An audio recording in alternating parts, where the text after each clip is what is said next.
What's up, guys? Rick from DFS On Demand here with a preview for the PGA Championship. Getting this out as early as possible since the salaries are out. Figured why not talk about it. So, just a quick little housekeeping item. I did also go on the Pat Mayo experience this week. So that will be, honestly, by the time you see this, that will probably be posted on the DraftKings YouTube channel. It was myself, Pat Mayo, and Ben Raza. Always a lot of fun. Huge show. I think you should watch both of them. No problem plugging somebody else's channel. But let's dive into the cheat sheet for this week. And we are going to have to make some assumptions here. We don't know how the Byron Nelson is going to finish. Those guys are playing right now. And actually, when I get to the strokes gain data, I've got it coming in pretty much live. So the guys who are playing well through the first round of the Byron Nelson or so, that will show up. So let's talk about this. And I feel like I say this every single week, but 5 guys over $10,000 led by Tiger Woods. And I feel like I need to address this. I need to speak to you here for a second. I've got the Big Cat shirt on, but okay, let's start here. I will probably not get to the point where I play Tiger Woods at 11,300. If you follow along with this, you know I'm certainly not a Tiger hater, but it's really all about value. Because he's always bet up in the betting market, and the betting market so closely reflects the DraftKings scoring or the DraftKings pricing, his price is almost always too high. Now, with that being said, I do want to give credit where credit is due, obviously for the Masters champion, but frame it in terms of DraftKings and fantasy scoring. So it's as follows. If you have been following me for a while, we talked a lot during Tiger's comeback that he was too dependent on his finishing position. He was not making enough birdies. He would finish 25th in the tournament, but like 32nd in DraftKings scoring. That is no longer the case. So if you go and look, he has one of the best, I think he's third or fourth in birdie or better percentage this year. He's making a lot of birdies, which is improving his DraftKings scoring compared to his finishing position. So that is no longer a concern. Additionally, he's back to playing his absolutely elite top of the world schedule where it's just majors, WGCs, and like the Arnold Palmer, and that's it. And he's just going to play the schedule that he wants to play, and he knows how to get his body ready for those tournaments. So I'm not nearly as concerned about Tiger's actual fantasy production as much as I am just like this salary and the fact that the pricing is so soft at all of the majors that you probably don't need to spend $11,300. There's so many other guys around him. Speaking of those other guys, Dustin Johnson, always perks me up a bit, and he's especially interesting in this sandwich pricing, which is what we call it when one player is in between two really good options, right? So you could spend $10,900 on Rory McIlroy, save the $200 from DJ, or you can go spend up $200 more and get Tiger Woods. I expect a lot of owners to do either one of those things, leaving DJ fairly low compared to how highly owned he should be. 6th place at the Valspar, 2nd at the Masters, 28th, which was that really disappointing Sunday at the RBC, but DJ absolutely has the chops to win at Bethpage this week, which actually, I guess we haven't even talked about Bethpage. What do we expect out of Bethpage? Obviously, it has hosted 2 U.S. Opens. It has hosted the Barclays twice. Never hosted the PGA Championship and now we have the PGA Championship in the new slot here. A little confusing. I've been wanting to call it the US Open all year long, but it's the PGA Championship in May. I expect it to play fairly long. It's now a par 70. Fairly difficult. I don't think it's going to be US style, right? I don't think 1 under or even par is going to win this thing, but it might be 5 or 6 under, something like that. This course has some bite back. I'd prefer you to be long. I'd prefer you to be accurate off the tee. Obviously, if I can get both, that's great. And you're going to need to be able to get yourself around the green. I think there's going to be a lot of missed greens. The greens are going to be very tricky. I like those short game players a little bit more than most weeks. Okay. So going down the list here, Brooks Koepka's 10,400, and I think he's going to be extremely popular. When you look at ownership of Brooks in majors, everyone kind of knows he's just like big game hunting, gearing up for every major. He's going to be very popular, especially, I mean, I've only seen him play one round at the Byron Nelson, but he was awesome. So, if he goes out and wins the Byron Nelson, I expect his ownership to get even more popular. And the guy that's really, really interesting here is Justin Thomas. Justin Thomas might be the key to unlocking $1 million, quite honestly, in the Millie Maker. 10,100. We just haven't seen him play that much. Remember, he kind of like tweaked his wrist at the Honda. He played the Players Championship. He played the Masters. We haven't seen him since the Masters. He finished 12th there. Kind of expected him to tee it up at the Wells Fargo Championship last week. Did not. And, it's just like when a guy isn't on your radar, he just goes overlooked. And Justin Rose, not, really any fault of his own. He just hasn't played much. Would certainly fit the course. He's won a PGA Championship already. Obviously not here at Bethpage Black, but makes a ton of birdies. If he can get it going like he was before that injury at the Honda, he's very, very dangerous. And then further down here, and we'll switch to strokes gained in a second, but I want to point out a few more names here. Jon Rahm is the perfect player for Bethpage, at least on paper. Rahm, absolutely elite off the tee. He is banging down the door of winning a major, okay? His recent results, 12th place at the Players, 6th at Valspar, 9th at the Masters. Him and Ryan Palmer won the team event, which I argued, I kind of mentioned this with Pat Mayo a little bit, is the models don't pick up that team event because we don't have like the natural shot link data or really that much data in general because the two guys are a unit, they're a team. So actually, I think if you were to model Rahm, he's actually coming out too low because it doesn't factor in the fact, that win that he had, just because it doesn't really work with our statistical databases. So I actually think Rahm, if you wanted to put projections on him or you wanted to score him, will probably score out lower than he should, even though he's playing better golf. All right, when we get down into the low 9s and high 8s, there's so many options here. I'm looking at someone like Jason Day. Jason Day is a flat $9,000. He's absolutely elite off the tees. He can play well around the greens, and he puts the lights out.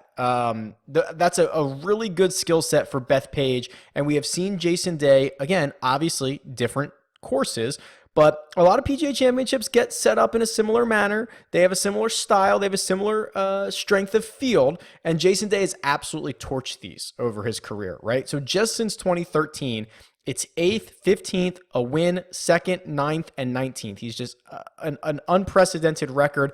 Coming off the 24th at the Wells Fargo Championship, a 5th place at the Masters. He's playing well. He's trending in the right direction.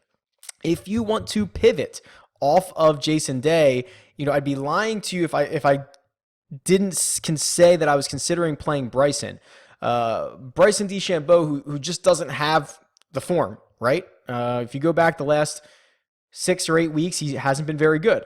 The 18 months prior to that, he was one of the best players on the planet. But he still, even in this recent stretch, is doing things that we would expect to translate at Bethpage Black, which is he is really good off the tee. He can putt it decently. He doesn't lose strokes around the green and just makes a ton of birdies. Absolutely makes a ton of birdies. I think he's top 5 on the PGA Tour. So those are the players that we would, want to create a mold of. And he's almost like a more volatile Jason Day to me, right? So if you want to embrace more volatility, if you want to take on more risk for more reward, Bryson is probably the guy at 8,900 that you should be considering. There's so many guys here. Like, I could talk about all of them. We don't have that. I'm just really pointing out who I think the most interesting players are, especially for their price tag. Jordan Spieth at 8,600, I can't touch. He's when you look at the guys around him, he's losing strokes off the tee, which is going to kill him at Bethpage.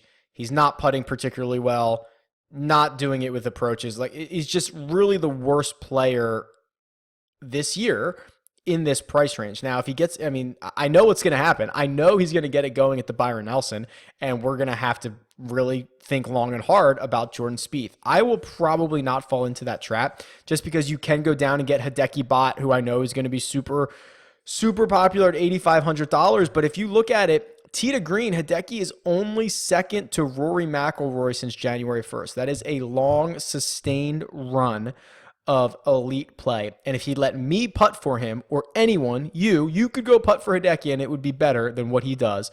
If you go putt for him, he would win the PGA Championship because the rest of his game is really that good.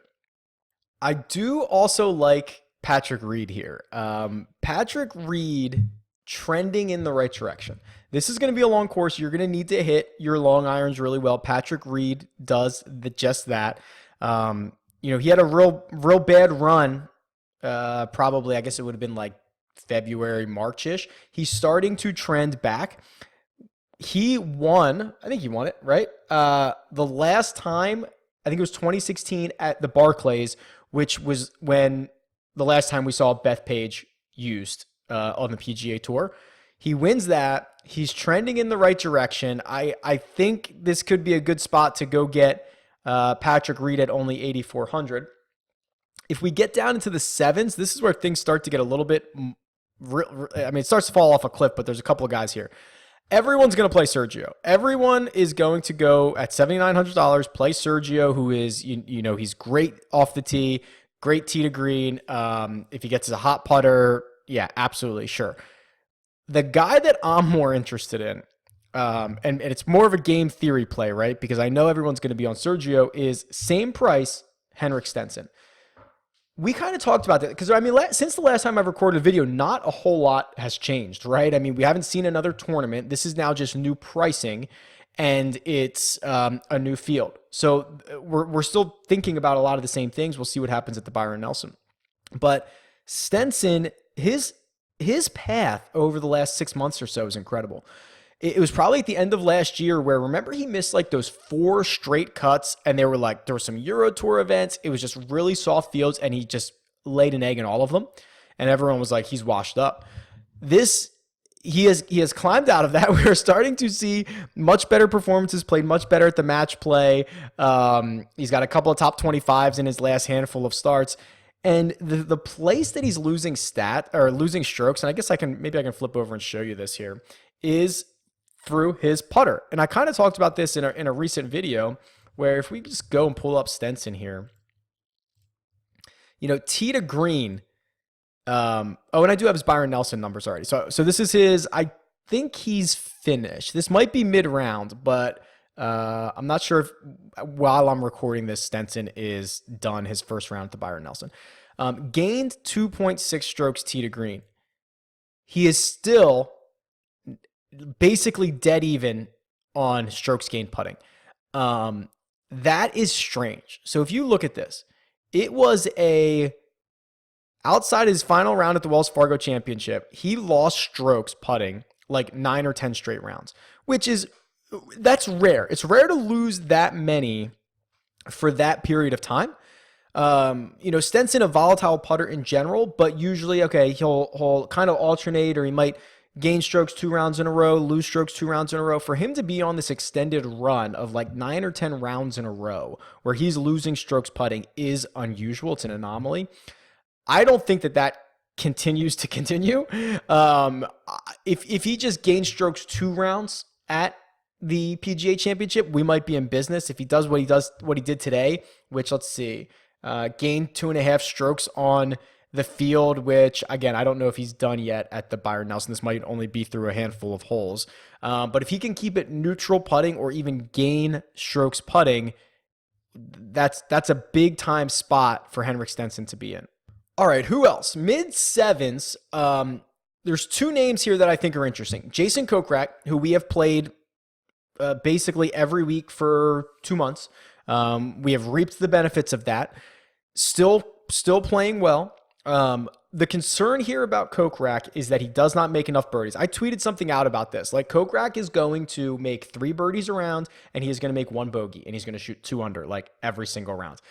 Doesn't usually get on a heater, but very, very solid. So if this winning score is like 5 under, that might be pretty good for Jason Kokrak.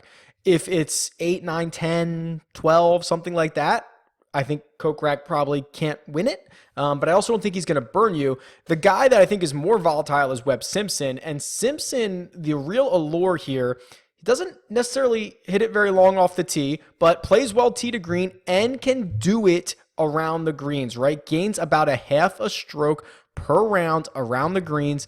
Very good in this field when it comes to that stat category. And he's got his last 3 starts, a 5th at the majors, a 16th at the RBC, and 18th at the Wells Fargo Championship. He's playing well. He's trending in the right direction, and he is priced to move at only $7,500.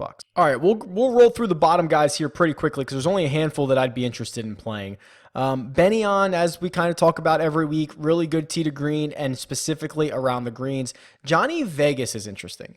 Vegas is probably going to be the guy that ends up in quite a few of my lineups as like my low end. Like if I stop my lineups at 7,100-ish, somewhere in this range, Vegas is probably the guy that does that for me. Great off the tee. You know, I mean, if we go up and look at this, so he gains 0.72 strokes per round off the tee. Better than Dustin Johnson. Would you ever think about that? I mean, literally better than everybody except for Rory, Rahm, Fleetwood, and Day. Basically better than everybody else. So that's really, really interesting. Now, obviously, the rest of his game doesn't translate nearly as well as Dustin Johnson's, or his name would be Dustin Johnson. But Vegas, good enough around the greens. He's coming off an 8th at the Wells Fargo Championship. You know, he's made a bunch of cuts. He finished 3rd at the Players. Like, he's just really, really trending in the right direction for me. I love Johnny Vegas in this spot at only 7,100. And let's see here. There's a couple of Euro guys. When you start to get down under 7,000, you're starting to get into some really interesting players. Someone who I played a lot of this week at the Byron Nelson would be Russell Knox. Again, it's just someone who can hit his approaches well. He can hold his own around the greens. He's a seasoned vet. He's playing well so far, knock on wood, to start here for the Byron Nelson. I'll be interested to see how he finishes, but Knox is a guy that I could probably target. David Lipsky is another. So if you're not familiar with David Lipsky, primarily a Euro Tour player, he has come over and played a little bit here on the PGA Tour. That 26th at, what is that? The Mayakoba? What is that? MAY. That might be a typo, but whatever was between the Players and Valspar, it might be Mayakoba. 26th there, and then a 22nd at Corrales, which is the 2 starts that he had that are like the PGA sanctioned starts. Actually, that might be the Kenyan Open. I'm looking at it down here on my key. Magical Kenya Open. So that should be, I need to change the abbreviation there, but that makes more sense because you look at the other guys who played it. Ryan Fox, Ross Fisher, those are Euro guys. So that's a Euro event. So, but then you look at his other recent Euro events, and he's like, you know, racking up top 5s. He was in contention a couple of weeks ago. Just really impressive stuff from Lipsky, who in his really small sample size of shot link events, gained a ton of strokes on approach. He is at least a seasoned veteran. When you get into this price range, some of these guys are like, I mean, they're going to end up being, you know, they're no-name guys, right? Like they qualify through some other tour and you've never heard of them. I wouldn't mind playing Lipsky if you need to get down this deep. And then there was 2 other guys. Michael Thompson, I don't know where he's at now. 6,500. Can put the lights out of the ball. 10th place at the RBC, playing well to start the Byron Nelson. I'm concerned about his length. And then we have, I had one more. Oh, Troy Merritt, again, playing well, super well. He was like 7 under when I checked into the first round of the Byron Nelson. 10th place finish at the RBC, hits it out there okay, plays well around the greens. He's someone that I can invest in, only $6,200. And then let's wrap this up by going back to the strokes gained and seeing if there's anybody that jumps off in terms of salary here. So this chart that we're looking at, strokes gained tee to green, guys that lead their respective pricing tiers, Rory and Justin Thomas. So again, Justin Thomas doesn't have a big sample size recently, but what he does have is elite, beyond elite. Tommy Fleetwood leads his pricing category. Hideki Matsuyama would lead his. Johnny Vegas leads his. Benny Ann, Corey Connors, and David Lipsky. It's all the guys that we end up playing because those are the guys that I like. Because they show up here, so it's a vicious cycle. If you're looking for around the green, which I don't think is a bad stat to look at, Tiger, excellent. Justin Thomas, excellent. Fleetwood and Matsuyama, again, lead their range. Then you get to Louis, Snedeker, Poulter's in here, Benny On, Steve Stricker, who I won't play, but there's a handful of guys. So it's a really interesting tournament. I'm going to try to update this as the week goes on, as we get closer to lock. I'll try to put some more stuff out this week, especially since we're, basically a full calendar week outside of lock here. Follow me on Twitter. It's at DFS on demand. Let me know which routes you're going. Are you targeting a specific skill set? Who's going to win this week? I personally think, I think it could be Jon Rahm. Jon Rahm might break through and get the win this week. Let me know who you think it is. Tweet me. It's at DFS on demand, or leave a comment below. I will talk to you guys later. Good luck.